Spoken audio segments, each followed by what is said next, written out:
Oke, assalamualaikum sahabat semua. Nah, kali ini gue mau bahas soalnya bulan Rajab ya.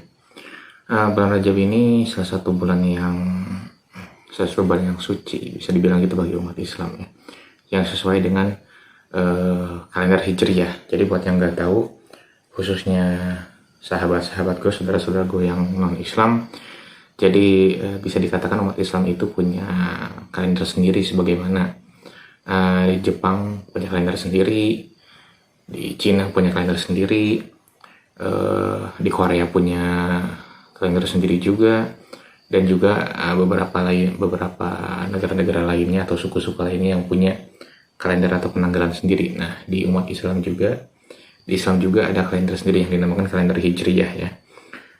Kalender Hijriah itu ya terdiri dari 12 bulan juga sama, tetapi dengan rentan waktu yang berbeda dengan Masehi. Nah, kalau yang kita sama ini pakai itu 2022, 2021 gitu.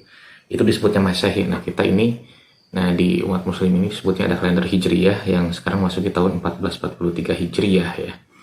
Nah, salah satu bulannya itu adalah yaitu bulan Rajab. Nah, makanya kalau ada pertanyaan bagi yang non-Islam kenapa umat muslim itu puasa? Ya karena di kalender kita itu tahu ada satu bulan yang bernama bulan Ramadan. Nah, bulan Ramadan itu kita umat muslim wajib puasa gitu ya. Dan memang bulan tahun Hijriah ini pasti berbeda dengan tahun Masehi atau tahun-tahun lainnya atau tahun Imlek misalkan dan lain sebagainya macamnya. Karena jadi tahun Hijriah ini jauh lebih lebih cepat daripada tahun Masehi ya. Jadi si tahun Hijriah ini pasti bakal terus maju gitu, terus maju. Tahun ini bulan Ramadan yaitu pada bulan April awal. Nah, tahun depan mungkin bakal masuk bulan Maret gitu kan. Jadi terus maju setiap tahunnya. Bahkan ya waktu gue kecil tuh sempat terjadi di bulan Januari Desember Januarian ya. Nah, oke, ya sekali setahun Hijriah nanti gue bakal jelasin di waktu yang tepat, yang waktu tahun baru Islam. Mudah-mudahan gue bisa nerangin ke kalian semua. Makanya like and subscribe terus channel ini biar channel ini bisa terus berkembang buat kalian juga ya. Kita saling ilmu di sini. Bulan Rajab itu gue tadi bilang di pembukaan itu salah satu bulan suci ya. Karena setelah bulan Rajab ini ada yang disebut bulan Sya'ban dan lalu ada yang disebut bulan Ramadan juga. Nah, ini yang paling luar biasanya. Jadi banyak anggapan dari para ulama, jadi bulan Rajab itu gerbang pertama masuk bulan Ramadan. Bahkan selalu menganalogikan para ulama itu bulan Rajab itu waktunya buat nanam pupuk ya, buat pemupuk ya. Bulan Sya'ban itu buat nyiram. Nah, bulan Ramadan barulah mulai panen. Artinya untuk memulai peribadatan yang luar biasa itu coba mulailah di bulan Rajab biar nanti bulan Ramadan terbiasa. Nanti bulan Sya'ban matang, bulan Ramadan baru terbiasa. Seperti itulah kurang lebih analoginya. Nah, di bulan Rajab ini juga terjadi beberapa peristiwa yang luar biasa banget. Dan nanti tanggal 28 kita memperingatinya dengan yaitu Isra Mi'rajnya Rasulullah SAW. Isra Mi'raj itu ya perjalanan dari Masjidil Haram di Mekah ke Masjidil Aqsa di Palestina, di Yerusalem ya, Masjidil Aqsa yang sampai saat ini diperebutkan ya. Di situ muncul perintah sholat. Meskipun sholat itu sudah ada pada zaman Nabi Adam, tetapi sholat yang dulu gue sendiri kurang tahu gimanakah gerakannya apa. Yang jelas tidak seperti yang kita lakuin sekarang sholat itu gerakannya. Jadi sholatnya itu dulu sudah ada, tetapi dipatenkan lah ya, istilahnya dilegalkan, disahkan gerakannya seperti sekarang itu ya pada saat Isra Mi'raj itu gitu ya. Nah, jadi perjalanan spiritual hanya dalam satu malam aja. Ya kan, kalau ada yang bilang ini yang sering jadi pertanyaan juga, jadi buat orang yang berpikiran logik ya. Ya gimana bisa dari Mekah ke Madinah, dari Mekah ke Yerusalem itu satu malam? Dulu kan belum ada pesawat dan lain sebagainya macam. Ya itulah bukti keagungan spiritual, itulah bukti keagungan Allah Subhanahu Wa Taala ya. Yang artinya kalau misalkan memang semuanya harus logik, ya buat apa ada Tuhan gitu ya. Itulah bukti keagungan Tuhan, beliau bisa berkehendak seperti seperti apa yang beliau inginkan gitu ya. Dari Mekah ke Yerusalem bisa 1 malam gitu kan ya. Nah dari situ muncullah perintah sholat, dan sebelumnya bertemu dengan beberapa nabi dan rasul seperti Nabi Ibrahim, Nabi Musa, Nabi Yusuf, dan bahkan Nabi Isa dan sebagainya. Pada waktu itu, di waktu Isra Mi'raj itu, permulanya Allah merintahin buat 50 kali sholat. Kebayang ya, kita yang sekarang 5 waktu sholat aja banyak yang malas gitu ya, apalagi ini 50 waktu sholat. Tapi Nabi Musa bilang, ya wahai Rasul Allah gitu kan ya, wahai Rasul Allah, ya umatku saja dulu 50 waktu itu keteteran kalau bahasa kita sekarang. Jadi memang zaman Nabi Musa itu sholat itu 50 waktu. Nah akhirnya ya istilah kita coba deh balik lagi gitu ya ke Allah ya, coba deh ringkasin gitu ya, coba deh ringanin deh buat umatmu gitu ya. Ya akhirnya datang lagi Rasul kepada Allah, akhirnya jadilah 5 waktu kayak sekarang. Nah kisah pertemuan Rasulullah dengan Allah ini juga banyak berbeda pendapat. Ada yang mengatakan Rasulullah itu tidak langsung bertemu dengan Allah, tapi ada juga yang mengatakan Rasulullah itu juga bertemu langsung dengan Allah gitu ya. Sebelah situ ya kita tidak bisa untuk memperdebatkannya. Yang jelas kita harus mengimaninya bahwa Rasulullah memang melaksanakan Isra Mi'raj gitu ya, melaksanakan Isra Mi'raj, dan di situ banyak sekali peristiwa yang mencengangkan banget gitu ya. Di antaranya dengan diperlihatkannya penduduk surga dan neraka gitu ya. Dan juga tidak hanya sholat, tapi belum banyak orang yang tahu bahwa wudhu juga itu asal dari Isra Mi'raj, yang merupakan momen mengingat dosa leluhur kita Nabi Adam ketika memakan buah khaldi. Nah kalau ada yang tanya sangkut pautnya apa, jadi gini, sangkut pautnya adalah wudhu itu kan dimulai dari mencuci tangannya. Kenapa harus mencuci tangan? Karena itu untuk memperingati dosa leluhur kita yang mau mengambil buah khaldi dengan tangan gitu. Jadi si tangan itu dia kotor, nah disucikanlah dengan air untuk memperingati dosa Nabi Adam karena mengambil buah khaldi itu. Nah kenapa yang lainnya adalah dari wudhu itu kan ada harus mencuci muka. Mencuci muka itu kenapa harus mencuci muka? Karena Nabi Adam melihat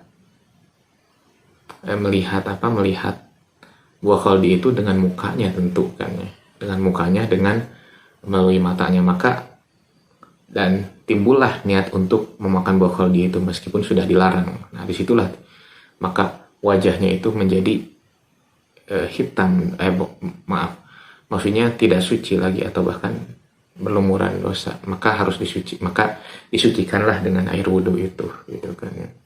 Untuk memperingatinya, gue bilang simbolisnya gitu ya. Dan kenapa harus kepala ya, karena pada waktu itu ya, dengan referensi yang gue peroleh adalah, jadi ketika Nabi Adam itu ngambil buahnya, beliau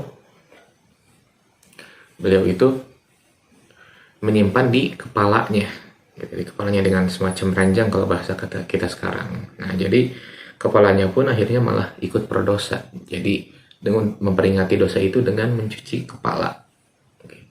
Nah begitu juga dengan kaki. Kenapa harus mencuci kaki? Karena ketika datang ke Hawa itu beliau itu berjalan dengan kakinya gitu. Jadi kakinya juga malah ikut berdosa. Jadi untuk memperingati hal itu maka diharuskanlah berwudu itu membasuh kaki gitu. Nah ini yang gak banyak orang tahu ya. Jadi Isra Mi'raj itu punya sejarah yang luar biasa banget gitu ya. Dan bahkan di bulan Rajab ini juga, kalau gue nggak salah ini ya, gue lupa lagi, bahwa di bulan Rajab ini juga terjadi pergantian arah kiblat gitu ya. Pergantian arah kiblat. Jadi dulu banget ya, dulu sebelum Rasulullah SAW itu kiblat itu ke Masjidil Aqsa. Nah, tetapi di satu momen dijelaskan juga dalam surat Al-Baqarah, kalau nggak salah ayat sekitar 12 lah, sekitar 12 kalau nggak salah. Nah, dijelaskan di masjid, di satu masjid ketika Rasulullah berada di satu masjid yang sekarang disebut Masjid Qiblatain di Makkah, di daerah Makkah ya. Bukan di dekat Masjidil Haram, di daerah Makkah. Nah, itu dialihkanlah arah kiblat dari Masjidil Aqsa ke Masjidil Haram sampai sekarang gitu. Buat yang bertanya-tanya, kan dulu belum ada Masjidil Haram gitu kan. Jadi dulu itu sempat ke Ka'bah dulu, tapi sempat dialihkan ke Masjidil Aqsa dan dikembalikan lagi ke Ka'bah di bulan Rajab itu, di masjid yang kita sebut sekarang Masjid Qiblatain. Nah, jadi sejarahnya itu luar biasa banget bulan Rajab ini. Maka di bulan suci ini juga kan banyak yang mengajukan puasa, karena memang ada suruhannya juga dari Rasulullah untuk berpuasa di bulan-bulan suci. Salah satunya adalah Rajab gitu ya. Dan nanti di bulan Sya'ban ada lagi keutamaannya, itu di hadis yang dari Aisyah radhiyallahu anha ya, bahwa Rasulullah itu nggak pernah puasa lebih banyak daripada bulan Sya'ban. Jadi bulan Sya'bannya itu selalu berpuasa penuh Rasulullah itu. Dan di bulan Sya'ban juga ada momen nisfu Sya'ban, yaitu diakhirinya, kalau bahasa kita sering tutup buku catatan amalan kita selama 1 tahun ke belakang, selama 1 tahun terakhir. Jadi ditutup di hari itu, di nisfu Sya'ban itu diganti dengan buku catatan yang baru. Sama halnya ketika kita tutup buku di perusahaan mungkin, atau di bank atau segala macam gitu ya, tutup buku ganti dengan buku yang baru ya, sama kayak gitu juga kalau kita analogikannya. Nah, dengan ada momen berharga juga jadi bulan Sya'ban. Nah, di bulan Ramadan ini ya, gue kira semuanya udah pada pinter ya sama bulan Ramadan, ada Lailatul Qadar dan sebagainya macamnya. Jadi ya, gue sih mengajak khususnya pada diri gue sendiri ya kita ramaikan sama-sama di bulan Rajab ini dengan kegiatan-kegiatan yang utamanya spiritual. Tentu juga spiritual itu juga harus berdampak kepada sosial gitu ya. Tidak cukupnya spiritual doang, karena ada hablum minallah, ada hablum minannas gitu ya. Nah, di bulan ini juga menjadi tahun kedua di pandemi corona ya. Kita doakan juga semoga pandemi corona ini juga cepat berakhir ya. Dan ya, karena memang di bulan Rajab, Sya'ban, Ramadan, di bulan-bulan besar lah, di bulan-bulan suci itu kan ada di hadis itu ada 4 selain bulan Ramadan ya. Selain bulan Ramadan itu kalau nggak salah itu Zulqa'dah, Zulhijjah, Muharram, dan Rajab. Belum lagi Sya'bannya, belum lagi Ramadannya, belum lagi Rabiul Awalnya yang merupakan kelahiran Rasulullah. Jadi sebagian besar itu punya keutamaan di tahun Hijriyah itu, di bulan-bulan tahun Hijriyah itu ya.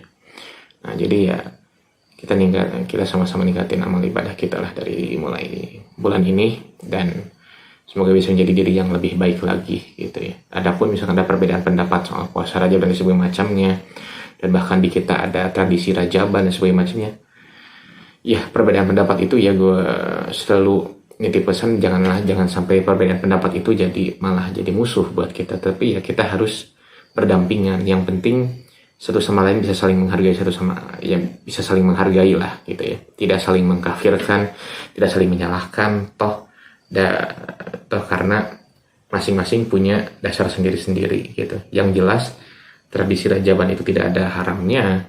Puasa di bulan Rajab juga ada dasarnya, dan ningkatin ibadah di bulan Rajab juga memang itu harus banget. Yang intinya itu. Jadi gak perlu ada saling menuduh, saling apapun atas perbedaan pendapat di bulan Rajab ini, terutama di bulan Sya'ban, Ramadan, dan bulan-bulan lainnya, dan juga persoalan-persoalan lainnya. Oke, segitu dulu yang bisa gue sampaikan di kesempatan kali ini. Mudah-mudahan ada manfaatnya. See you.